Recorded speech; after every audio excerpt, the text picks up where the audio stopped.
amawulire ku 96.3 BTFM gakusomerwa Joan Navubya.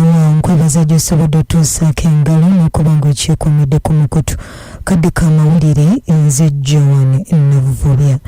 Poliisi Kawempe enoonyereza ku batamanyangamba 3 ababadde n'ebisi okuli obwambe n'ekisawo omuteeberezebwa okubeera emmondo abalombye amaka g'omubaka w'e Bunyangabo Honorable Kamukama Davis agasangibwa Komambuga ne batiisatiisa abasangiddwayo kw'ossa n'okusibira abaana mu kisenge ekimu.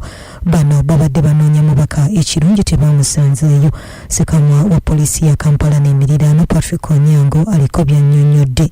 Basanze anti honorable Kamukama nga taliwo waka ne batandika okubuuza babaddewo awaka nga bababuuza nti honorable aliwa, twagala obulamu bwe, twagala kumutta. Bano ne bamugamba nti taliiwo ate kituufu tabadde waka. Ne basalawo okusiba abaana babadde waka mu kisenge kimu bo ne bagenda. Kati waliwo omwana omu yasobodde okumenya dirisa n'atandika okuba enduulu, basalawo okudduka okugenda, tewali kye batutte naye okunoonyereza kutandise.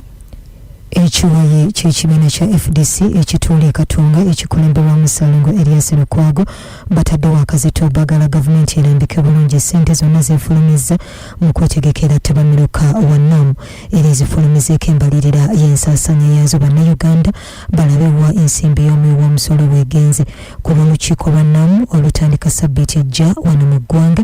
Gavumenti yafulumya ssente ez'okutereeza enguudo n'ebintu ebirala. Erias Lukwago aliko by'ayogedde.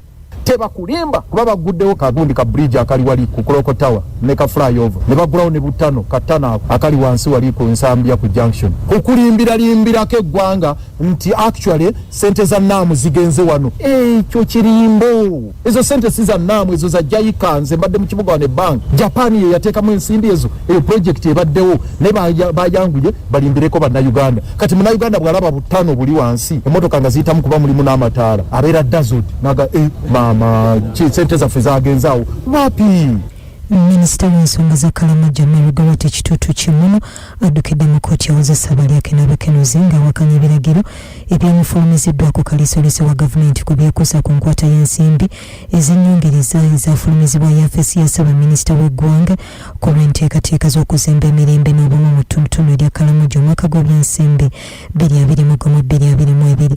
Minisita Kituutu Kinajjukirwa yavunaanibwa dde gy'okuwugula obuyambi bw'amabaati agava mu yafeesi ya Ssaabaminisita w'eggwanga agali n'okuweebwa abankussere b'e Kalamajja nga kigambibwa mbu amabaati ago gaali gaagulwa ku ssente zino kaliisoliiso zaayogerako. Okulwanyisa ensaasaana y'ekirwadde kya kalusu mu bisolo n'ebirwadde by'amagana ebirala naddala mu disitulikiti omulondebwa ebisolo, gavumenti eteekateeka okukola ennongoosereza mu tteeka etandika okukangavvula bonna abanaasangibwa nga banyoomodde ebiragiro ebiyisibwa gamba ng'okusiba obutale bw'ente, okuweera okutambuza ente ezitaliiko biwandiikwa n'ebirala ng'anaakwatibwa ayelekedde okusibwa emyaka 7 n'ebibonerezo ebirala. Minisita w'ebyamagana Bright Ramurama aliko by'ayogedde. Tulina essuubi nti abantu bajja kutya kukola ebintu bino n'obulagajjavu.